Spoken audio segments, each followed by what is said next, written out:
you break that issue then with people? It's difficult to separate the personal motivation, the personal need for safety and comfort and end of career, and stepping into big transformational change is a personal risk as well. So how do people do that to move the organization forward, not just for digital transformation, but sustainability transformation? There's big things that organizations now need to do. How do we get it so that people are actually focused on noble purpose rather than, how do you separate the short-term gain personally, the need for recognition to do something, as you say, to make an organization good? Yeah, it's really hard because so many of these short-term things are institutionalized by the stock market and practices we have just in organizations from time immemorial now. But one of the things, it's the Gartner team a few years back, I was talking to Chris Howard, my friend who was their chief of research there, and he said that they did a big CEO study, and they asked how many of them were involved in some sort of digital transformation or transformation project. And it was like 90+%. He said, okay, and how many of you are actually changing your core business metrics? And it was under 10%. Right. And I was like, okay, we're going to do this brand new thing. It's going to be totally different, and it's going to change everything. Great.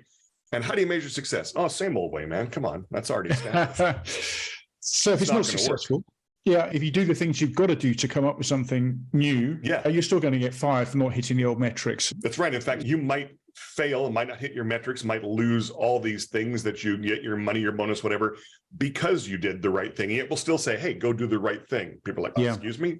So I think the response is you have to look at how you gauge and measure success, and you have to start to shift that. And it's not something that is immediately easy to sell. One of the questions I have in the book is, do I have the stomach for the long game? But if you look at some of these companies that people emulate, you take Jeff Bezos, again, love him or hate him, love or hate Amazon, you can't deny it's a monster now. It's huge. It's unprecedented.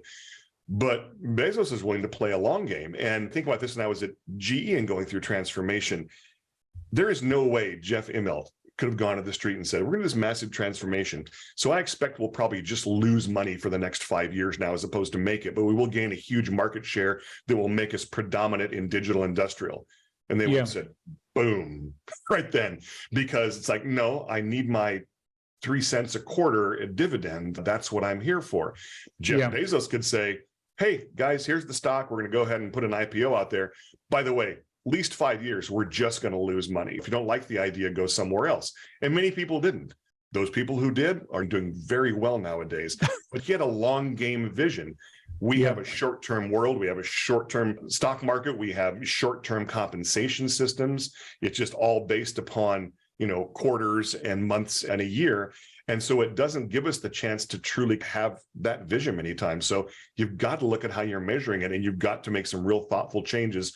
And that involves a lot of people making change. It involves your HR comp team being able to look at things differently. They're very in a comfortable rut, and they repeat the same mistakes over and over again, and do organizations a huge disservice by putting them in a comfortable place.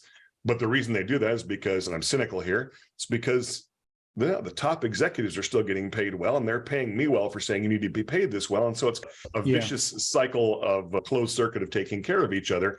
There's no motivation. So it's really hard, to your point, for people at the end of their career to get motivated to do something entirely different. So a lot of those folks, I think at some point we have to say, this is not your leadership task.